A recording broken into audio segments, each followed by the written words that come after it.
Harmony in the workplace sounds like something from a Hallmark movie. Definitely nice to have, but really? Isn't there always someone who's not pulling their weight or rocking the boat? Well, today's guest says it's all about leadership. And when we come back, he'll share some tips on how to achieve more harmony in the workplace. This is Business Confidential Now with Hanna Hasl-Kelchner, helping you see business issues hiding in plain view that matter to your bottom line.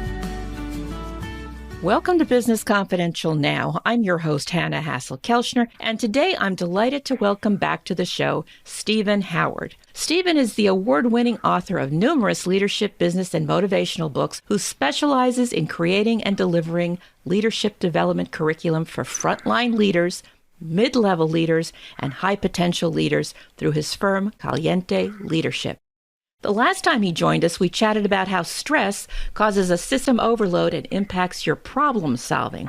Now, today, we're going to talk about his new book that takes an interesting twist on leadership. It's called Humany Leadership: Mindsets, Skills, and Behaviors for a Successful People-Centric Leader.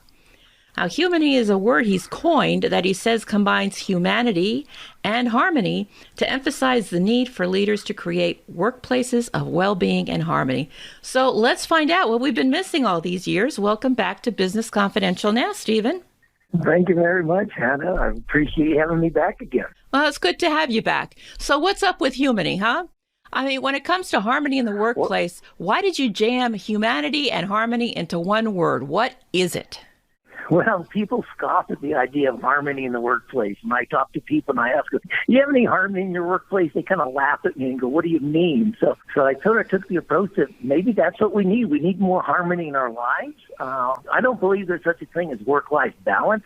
In today's world, let's look for work-life harmony. What works for me, what harmonizes my life would be different than you, different than members of your audience. So if we can get harmony in our lives, we'll be a lot better off. So let's get harmony in our lives and harmony in the workplace.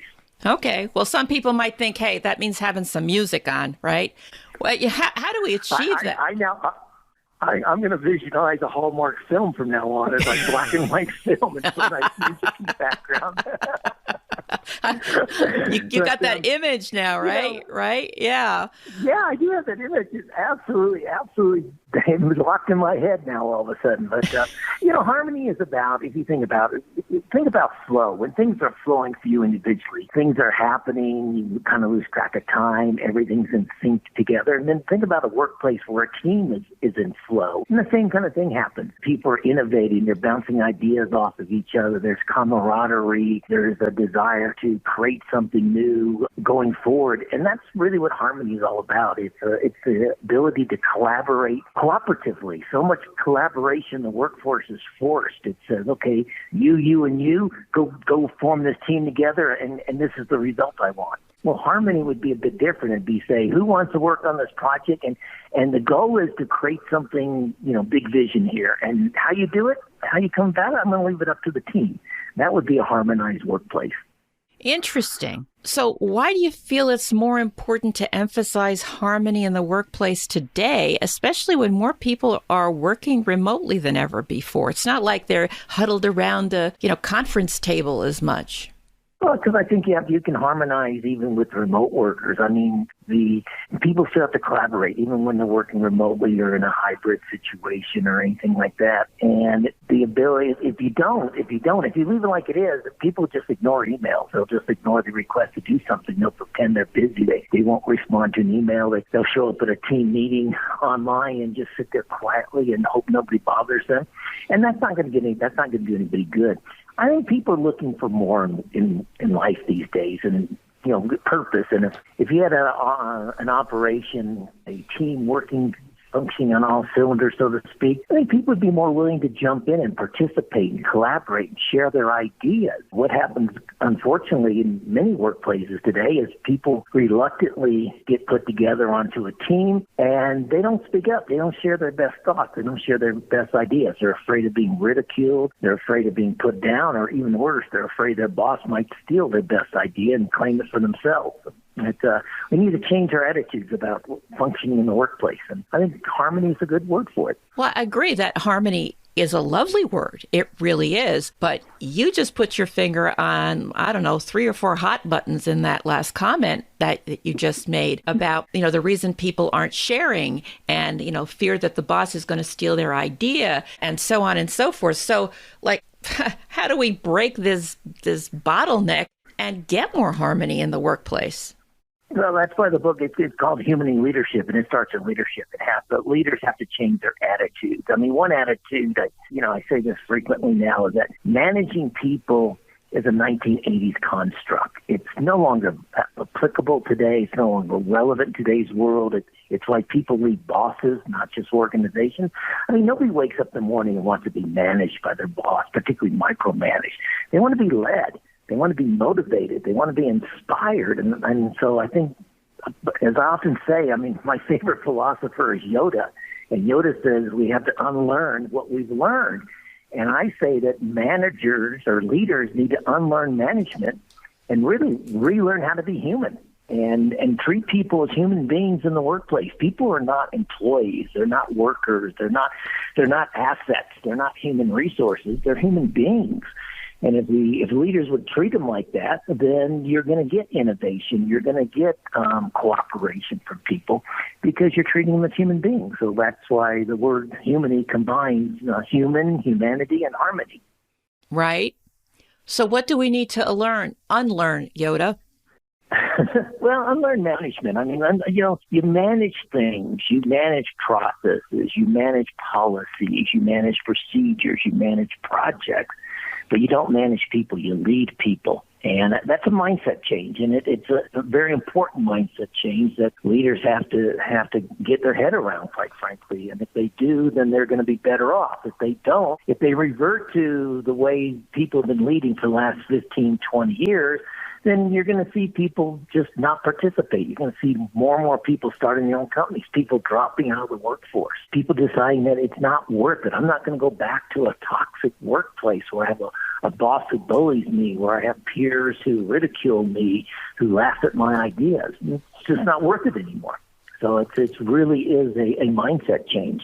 And part of that mindset change is the realization that the war for talent is over. And quite frankly, talent won. People have too many options out there. As you say, so many people working from home. I read a report just the other day that 40% of people looking for jobs in today's environment are looking for jobs that include at least partial, if not full, working from home or hybrid type solutions. People don't want to go into a workplace where it's toxic, where they have problems with the peers and the colleagues and no one's friendly to each other. So that's why I say we need to bring humanity back in the workplace and we need to bring harmony back in the workplace. Okay. Well, let's drill down a little bit more on that, Stephen, about harmony in the workplace. And, what 2 or 3 things specifically could leaders or managers trying to get out of this manage mode, because I personally think that managers and leaders, their responsibilities overlap. But let's put it in leadership terms. But 2 or 3 things that someone in a position of authority could start doing that could shift the course of the organizational culture to promote more harmony in the workplace. A great question, Hannah. And there's probably 6 or 7 things, but if I try to focus on the 3 things that jump off the top of my mind is be vulnerable. It's okay to be vulnerable in today's world. You don't have to have all the answers as a leader or as a manager. It's okay to share your concerns on, to go and say, I don't have all the answers. Here's what I know today. Based on what I know today, this is the direction we're going to go. But as soon as we have more information, we may change direction. Being open and honest and transparent with people instead of trying to pull the wool over their eyes, and combine that with emotional intelligence. I think emotional intelligence is going to be one of the most important skills for leaders and managers going forward. And, again, if we go back 10 years or 15 years ago, I know a lot of managers would say to me things along the lines of, I don't want to look weak. I don't want to appear, if I show my emotional side, I'll appear weak in front of my people. I don't think that's true anymore. I think, again, that's a huge mindset change. And probably the third area is to understand that ambiguity and uncertainty is going to be with us for many years to come. We have to plan for uncertainty. We have to plan for ambiguity. And that's why we can't have all the answers today.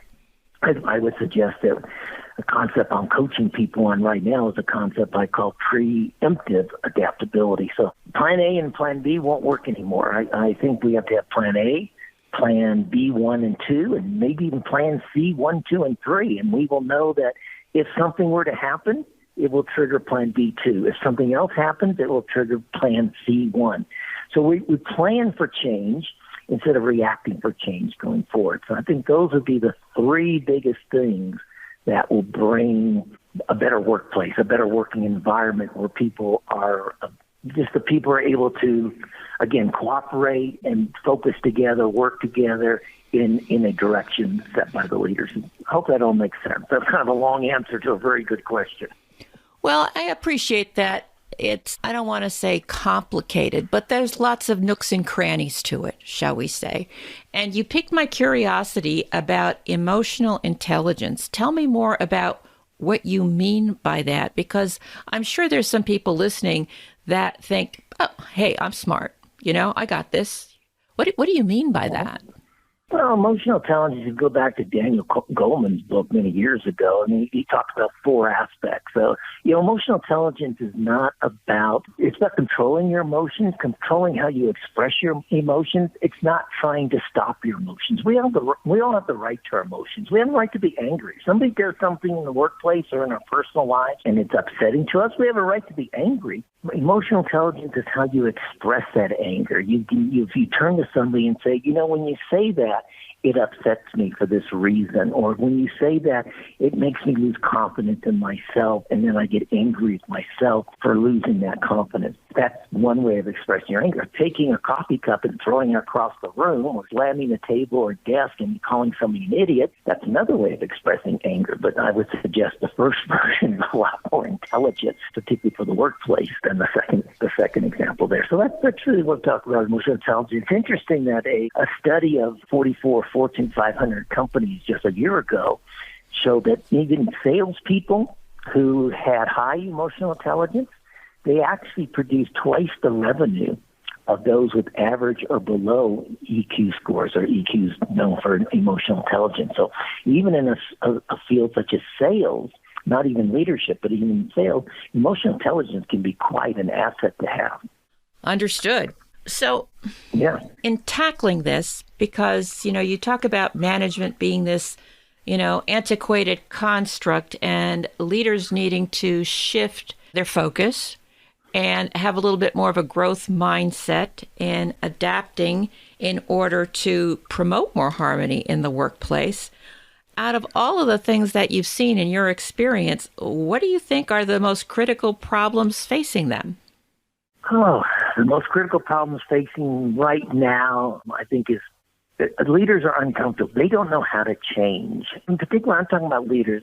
Most leaders in the workplace today are either baby boomers or Generation X.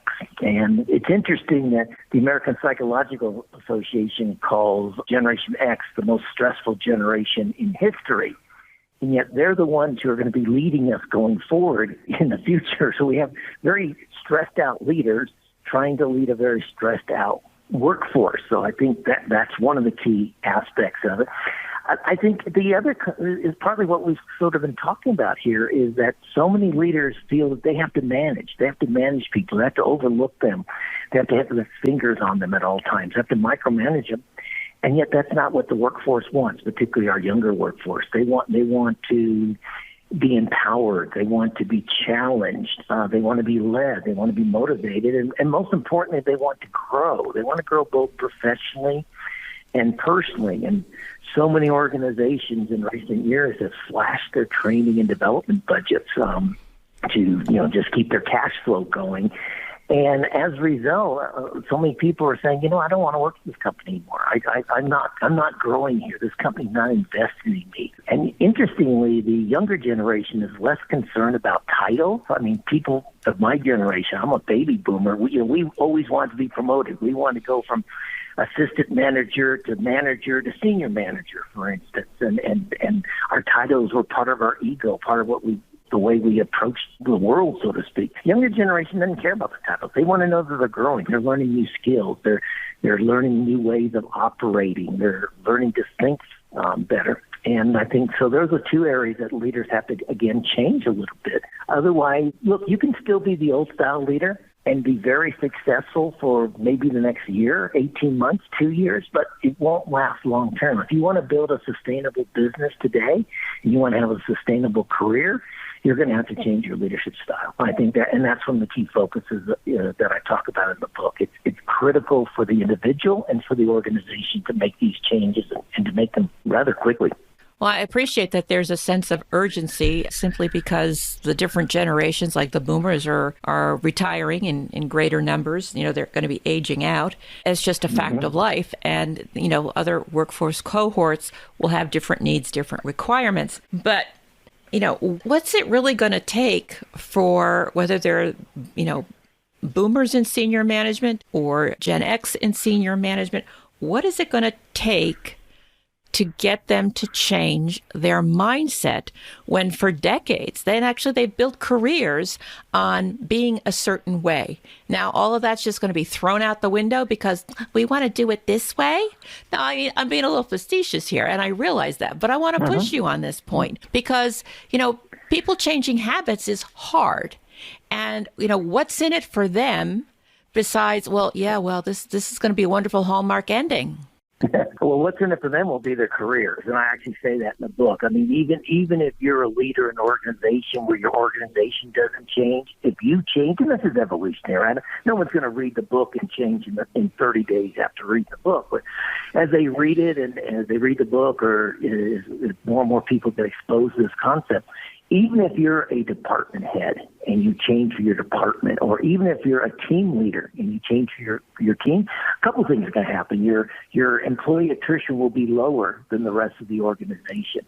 The innovation and creativity that happens within the unit that you lead will go up and will increase. And that's an extremely important requirement for organizations today is innovation and creativity. So, and as a result, you'll be identified either within your organization as a strong leader, or, quite honestly, you may be identified by the workplace as a strong leader, and you're going to get headhunted. So the organizations where leaders are doing this, unfortunately, not only are they going to lose the workforce, the employees, but they're also going to lose their strong leaders if the organization doesn't change as well.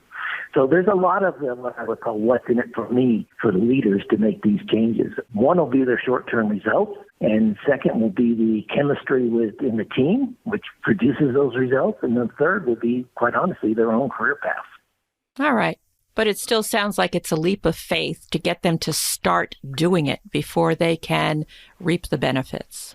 It will be a leap of faith in some regards. On the other hand, it will also be hard-nosed numbers because as you see so many organizations today not meeting the numbers, and, people are going to blame the recession. They're going to blame inflation.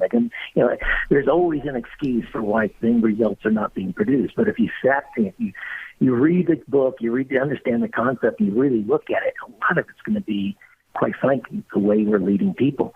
And here's the crux of it, Hannah. A survey last year, so in 2021, of CEOs from around the world show that the CEOs themselves feel that 50% of their revenues in 5 years, so 50% of their revenues in 2027, are likely to come from products and services that they do not offer today. So that requires innovation. It's going to require creativity. It's going to require adaptation to changing commercial environments and robust economies. These innovation creativity is not going to be brought forth by artificial intelligence. You're not going to find it in the metaverse. You're not going to find it by outdated leadership mantras and mindsets. Only an empowered and a motivated human workforce will create these new products and services of the future. So quite frankly, being fundamentally human and people-centric as a leader has never been more essential in the workplace because that's the environment that we're living in today. And people are going to realize that when outdated ways of working results in two things. It results in a lack of goal achievement, and it results in higher employee attrition.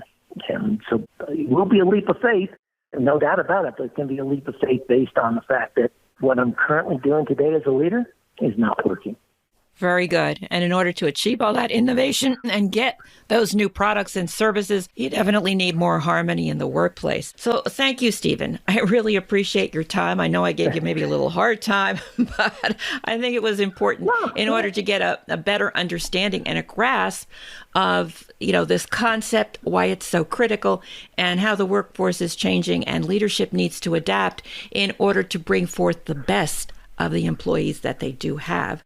So I appreciate your, putting together Humany, what it means, and steps we can take to achieve it. Now, if you're listening and you'd like more information about Stephen Howard and his impressive body of leadership work, that information can be found in the show notes at businessconfidentialradio.com. Please be sure to tell your business friends about the show and leave a positive review, because the more you dive into all of our past episodes and follow the show, the more you'll be able to see issues hiding in plain view that matter to your bottom line and use those tips and strategies to grow your company and be prosperous. So thanks so much for listening to Business Confidential Now with Hanna Hasl-Kelchner. Have a great day and an even better tomorrow.